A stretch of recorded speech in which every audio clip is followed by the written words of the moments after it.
The old man realized that his time was running out. So, he made a crazy decision. He was going to drive his lawnmower, which only goes 1 kilometer per hour, without a driver's license, to visit his brother, whom he hadn't seen in 10 years, 1,000 kilometers away. He had just learned that his brother was seriously ill. This might be their last meeting. Before he left, Stret made a trailer. Since walking was difficult, he asked his daughter to buy some sausages and bread. Then he went to a friend's shop to buy a long pair of tongs. When his friends heard about Stret's crazy plan, they all tried to talk him out of it. But Stret was famously stubborn, so a few of his friends made a bet, betting that he would have to turn back after no more than 10 kilometers. Sure enough, after Stret said goodbye to the last neighbor in town, his lawnmower broke down. It looks like this old guy really can't work anymore. He had to get someone to haul him back with a truck. As they watched Stret return, his friends didn't laugh at him. Instead, they felt a deep sense of sadness. His daughter sighed in relief, no longer having to worry about her father's safety. But Stret didn't give up. With only $375.62 left, he went to a farm equipment store and bought a second-hand 1966 lawnmower. Finally,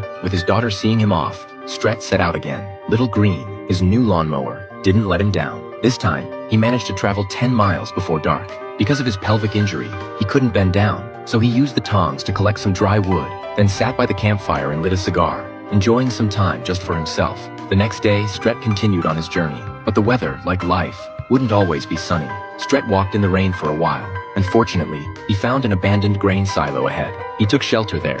Although the rain stopped him from moving forward, it helped the wheat in the fields grow stronger. After the storm passed, Stret continued his journey. A group of young cyclists passed by him. Watching these vibrant young people, Stret stopped and let them go ahead, cheering them on, hoping they would ride faster and farther. Then, Stret encountered a difficult stretch of road, where mountains surrounded him and the path was rough.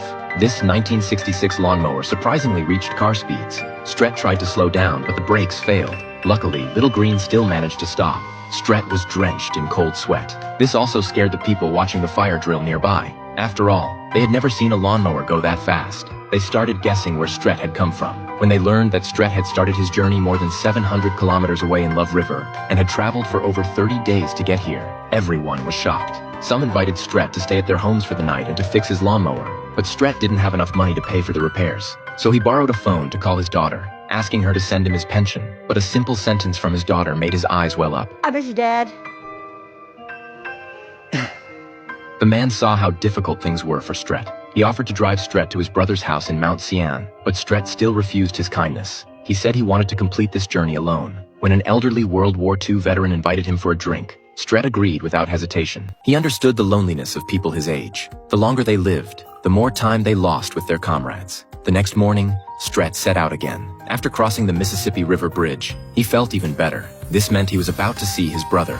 Little Green seemed to sense Stret's mood and picked up speed. Late that night, Stret camped near a cemetery. The campfire attracted a pastor. As they chatted, Stret discovered that the pastor knew his brother, and he was also aware of his brother's illness. This made Stret miss his brother even more. Stret and his brother grew up on a farm in the northern US. They kept each other company, dreaming together about the future, until one day they fought bitterly, and both brothers swore they would never meet again. But now, Stret just wanted to see his brother, to watch the stars together like when they were kids. The next morning, guided by the pastor, Stret crossed a dirt road and climbed a hill. Finally, he arrived at his brother's house. Looking at the dilapidated house, his worry deepened. He got off the lawnmower, leaned on his cane, and walked up to the house. He called his brother's name. Lyle? When no one responded for a long time, his heart raced. Alvin! Then the door opened. His brother came out of the house, supported by a walker. Stret slowly walked up and sat down next to his brother. His brother looked at him, then at the old lawnmower. Did you ride that thing all the way out here to see me? I did, Lyle. Men looked at each other. Then, without saying a word, both looked up at the sky, as if they were once again under the same starry night.